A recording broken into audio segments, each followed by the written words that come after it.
ओम श्री दुर्गादेव्य नमः। शक्तों को क्षमता की क्षमता की। जब कालकेतु ने एकावली राजकुमारी को अपहरण करके ले गया, तब उसके पीछे उसकी सखी यशोवती गई और जहाँ कालकेतु बंदी बना के रखे थे महल में, वहीं पहुँच गई और उनको कोई उपाय नहीं सूझा यशोवती को। तब यशोवती ने कहा कि मैं भगवती भुवनेश्वरी की भक्ति आराधना करती हूँ, उनके मंत्र का जाप करती हूँ। और यशोवती ने कल्याणकारिणी भगवती भुवनेश्वरी की आराधना की, मंत्र का जप करने लगी और उसी मंत्र में लीन हो गई और समाधि लगाकर 1 महीने तक भगवती जगदम्बा की भक्ति उपासना करती रही। और भुवनेश्वरी प्रसन्न न गई और माँ ने दर्शन दिया और कहा, जाओ यशोवती, तुम्हारी सभी मनोकामना पूर्ण होंगी।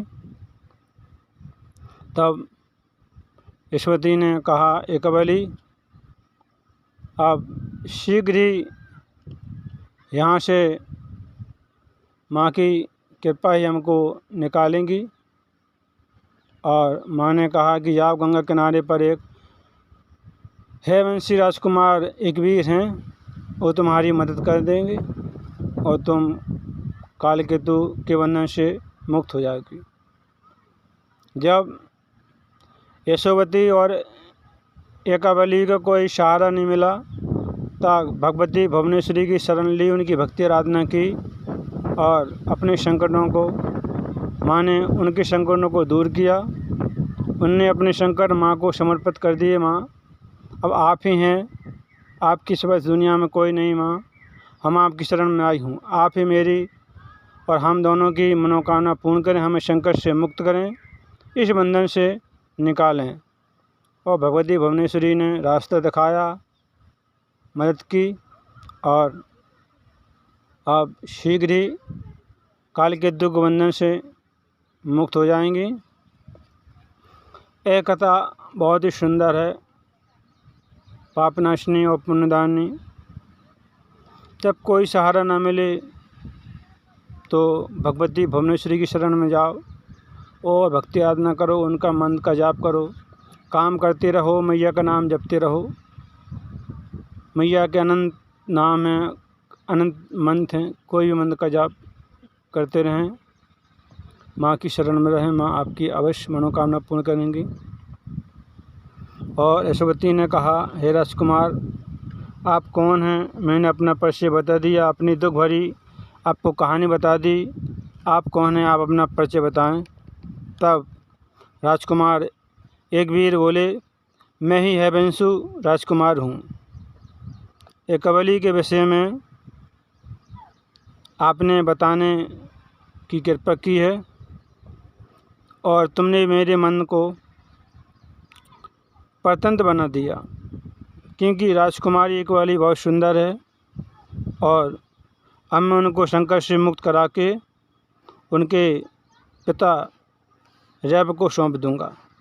तुम्हारे मन की कामना पूरी हो जाएगी। तुम मुझे कालकेतु का नगर शीघ्र दिखा दो, उस दुराचारी और परस्त्री का हरण करने वाले कालकेतु का वध कर सकूँगा।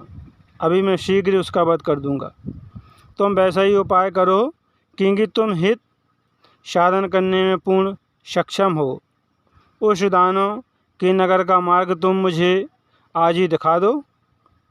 एक वीर की बात सुनकर यशोवती प्रसन्न हो गई और यशोवती लक्ष्मीपुत्र एक वीर से नगर पहुंचाने का उपाय आदर पूर्वक बताने लगी। कहने लगी, हे राजन, पहले आप भगवती जगदम्बा के सिद्धि प्रदायक मंत्र को ग्रहण कीजिए। इसके बाद मैं आपको अनेक राक्षसों द्वारा सुरक्षित उस कालकेतु का नगर आज ही दिखाऊंगी। एक विशाल सेना के साथ आप मेरे साथ वहां चलने के लिए तैयार हो जाइए। वहां युद्ध होगा, भयंकर युद्ध होगा। कालकेतु स्वयं महापराक्रमी है और बलवान भी है, सैनिकों के साथ रहता है और भगवती का मंत्र ग्रहण करके ही आप मेरे साथ वहाँ चलिए।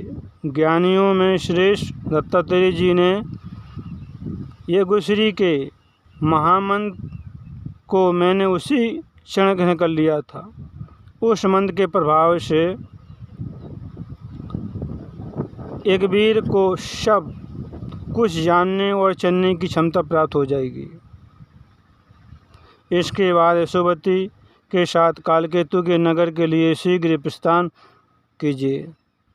और नगर राक्षसों द्वारा इस प्रकार सुरक्षित है जैसे सर्पों द्वारा पाताल की निरंतर सुरक्षा होती रहती है। कालकेतु के ऐसे नगर में अब यशोवती और विशाल सेना के साथ राजा युगवीर पहुंच गए। युगवीर को आते देखकर कालकेतु के दूत भय से व्याकुल हो गए और चीखते चिल्लाते हुए बड़ी तेजी से कालकेतु के पास पहुंच गए।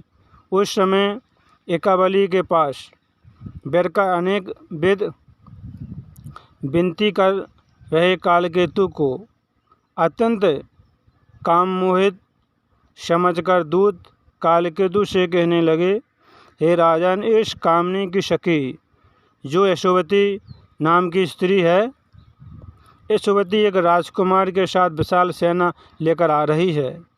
हे महाराज, पता नहीं वह जयंत है अथवा कार्तिकेय है, बल्कि अपमान में चूर्ण राजकुमार सेना के साथ चला रहा है।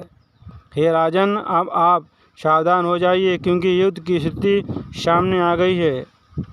अब आप या तो देवपुत्र के साथ युद्ध कीजिए या फिर इस एकावली को मुक्त कर दो। राजकुमार की सेना यहाँ से मात्र 3 योजन की दूरी पर है। अब आप तैयार हो जाइए और रणदुंदुभी बजाने की तुरंत आज्ञा दीजिए। दूतों के मुख से ऐसी बात सुनकर कालकेतु क्रोधित हो गया और फिर क्रोधित हो गया, उसके बाद मूर्छित भी हो गया। कालकेतु ने अपने सभी बलवान और शस्त्रधारी राक्षसों को उत्साहित करते हुए कहा, हे राक्षसों, तुम सब हाथों में शस्त्र लेकर शत्रुओं के सामने जाओ। सैनिकों को आज्ञा देकर कालकेतु अपने निकट बैठी हुई विवश और दुखी एकावली से पूछने लगा, हे सुंदरी, तुम्हें लेने के लिए सेना सहित यह कौन आ रहा है? ये तुम्हारे पिता हैं अथवा कोई अन्य पुरुष हैं? सच बताओ। यदि दुख से व्याकुल होकर तुम्हारे पिता तुम्हें लेने के लिए आ रहे हैं तो यह जानकर कि ये तुम्हारे पिता हैं, मैं तुम्हारे पिता के साथ युद्ध नहीं करूँगा। तुम्हारे पिता को घर ले जाकर उनकी पूजा करूँगा और बहुमूल्य रत्न वस्तु और अश्व भेंट करके घर में ले आऊँगा। तुम्हारे पिता का अनेक प्रकार से स्वागत करूँगा। यदि कोई अन्य पुरुष आया होगा तो मैं अपने बाणों से उसे मार डालूँगा। निश्चित ही महान काल ने उस पुरुष को मरने के लिए भेज दिया है। मुझ अपराजय काल पुरुष, काल रूप और अपार बल संपन्न के विषय में न जानकर यह कौन मंदबुद्धि चला रहा है? तब एकावली बोली, हे राजन, मैं यह नहीं जानती कि इतनी तेजी से यह कौन आ रहा है। आपके बंधन में पड़ी हुई मैं नहीं जानती हूँ कि यह कौन आ रहा है। ये ना तो मेरे पिता है और ना मेरे कोई भाई है, यह दूसरा ही कोई महान पराक्रमी पुरुष है। यह किस लिए यहाँ आ रहा है मैं निश्चित रूप से नहीं जानती हूँ। दैत्य बोला, ये दूत तो कह रहे हैं कि तुम्हारी सखी यशोवती ही प्रयत्नपूर्वक उस वीर के साथ आ रही है।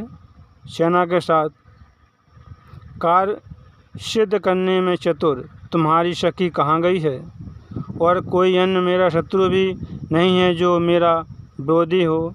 इसी बीच दूसरे दूत राजा के पास आ जाते हैं। भयभीत दूतों ने महल में बैठे हुए कालकेतु से कहा, हे महाराज, आप निश्चिंत क्यों बैठे हैं? शत्रु सेना समीप आ गई है। आप एक विशाल सेना के साथ शीघ्र ही नगर से बाहर निकलिए। दूतों की बात सुनकर बलशाली कालकेतु शीघ्र ही रथ पर चढ़कर अपने नगर से बाहर निकल गया।